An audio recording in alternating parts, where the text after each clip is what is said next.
Hello, YouTube! My name is Scott, and I just got around to watching Cobra Kai.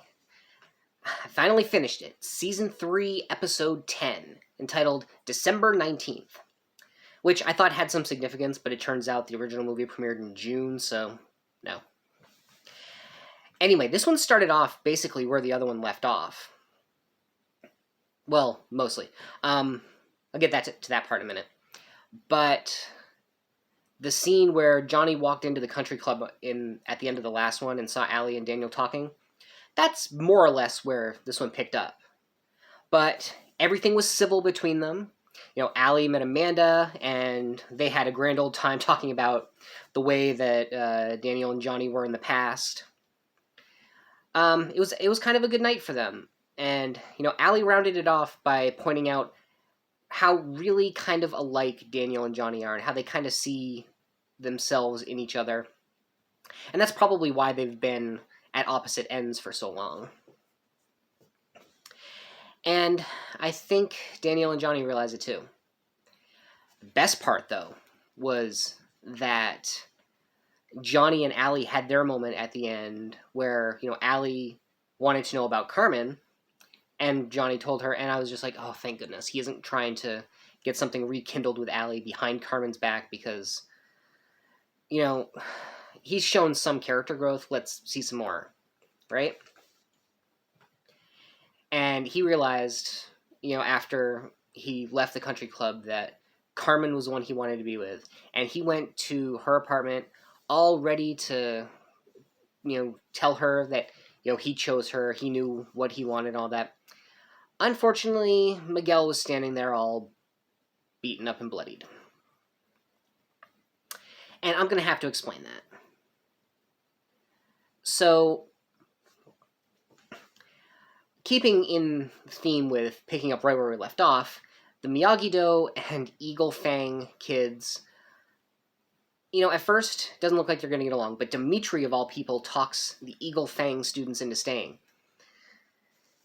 And while they're agreeing that, you know, they should train together at Miyagi-Do and stand up against Cobra Kai because they're clearly the bigger threat, and they're working on a new name because Eagle Fang, come on! I can't believe I'm about to say this. So, Bert goes outside because they hear a cat meowing, and he wants to let the cat in, except Bert gets let in through the kitchen window. In case it wasn't clear that Cobra Kai has just gone too goddamn far. They're just high school kids learning karate, but now it's time for willful destruction of property and breaking and entering. So, not gonna lie, Cobra Kai comes in, starts laying a beat down on everybody. I think they might actually... No, I'm pretty sure it's almost an even match, but Cobra Kai's just got strength and ferocity and ruthlessness and disregard for rules of any kind. And when Tori walks in, Sam starts running because, well, again, PTSD. The girl needed therapy, not what actually happened. So, her and Tori faced off in the LaRusso's home dojo. Tori pulls out some nunchucks, which I wouldn't have thought were a karate weapon. I don't understand this. Maybe I just don't understand how karate works, but I would have thought it was just basically hand and foot combat. But there are nunchucks, bow staffs, side blades. If it wasn't for the fact that there are no swords, you'd almost think they were the Ninja Turtles. But Sam and Tori fight, bow to nunchucks, and Sam remembers that, you know, her father told her she's the only one that can get up when she's down, and she does manage to fight Tori off. And in the middle of the fight is the point where Hawk, he has his babyface turn. Sees a couple of Cobra Kais who have Dimitri's repaired arm, you know, bent behind him again. One of them's like, Hawk, free shot! And he comes charging up and takes both of them out. And then Hawk and Dimitri are teaming up against the Cobra Kais. Excuse me. And Miguel, who is fighting Kyler, and it was a mistake for this kid to have been taught karate, because Miguel's getting his beat down, unfortunately. But it turns out he could actually hear some of the things that Johnny was saying when he was in the coma.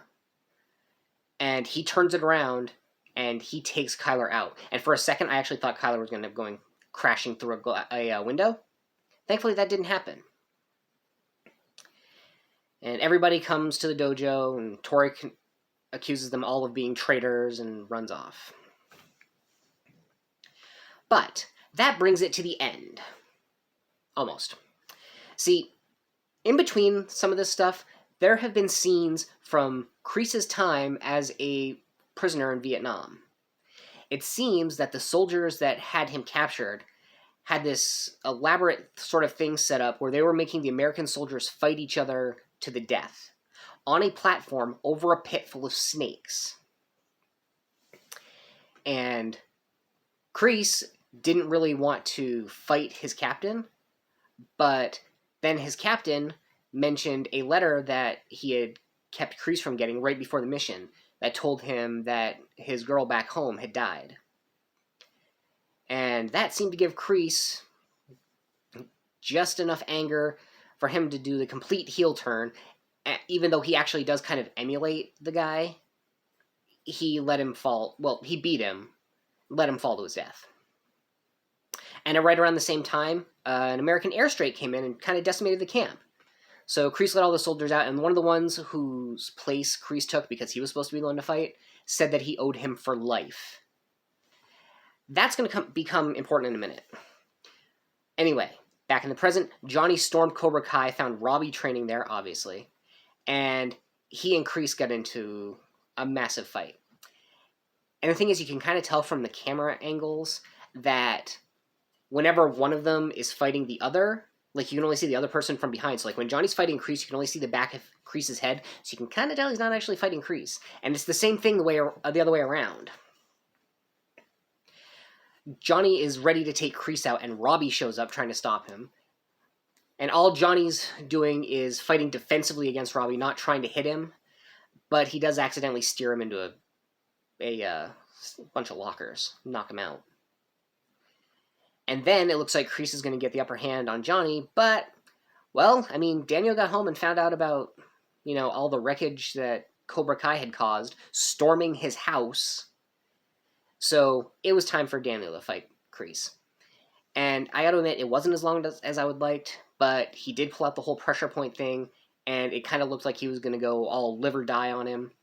But Sam and Miguel showed up, and he decided to back off and try to tell him to get out. Kreese, well, he had the counteroffer. The tournament, which I thought was going to happen this episode. He said whoever wins the tournament, well, basically, if Cobra Kai loses, they're done. Of course, he said that not knowing that, Hawk had basically defected at this point. And Robbie came out and defended Kreese, and again, Kreese is still scoring points even when he's losing. Began with this really nice shot at Miyagi-Do of the Miyagi-Do kids and the Eagle Fang kids showing up and standing with them, and Daniel and Johnny training them as ko-senseis.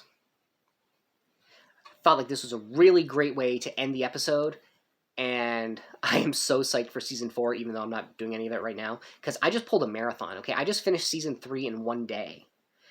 This is going to be the last video I do today, but it was so worth it to see where this series has gone. All the back and forth stuff, you know what? Fine, whatever. It seems like we know where things are now, and I'm hoping it's solidified, because I'm going to have to start drawing diagrams to remember who's supporting who. But anyway, that's what I think. What do you guys think? How about you leave a comment down below, like the video, share it around, subscribe if you're so inclined, hit the bell icon for notifications when another one goes up, and until next time, I have been Scott, and this has been Just Got Around to Watching, an offshoot of opinions no one cares about. Everyone has opinions. This one was mine.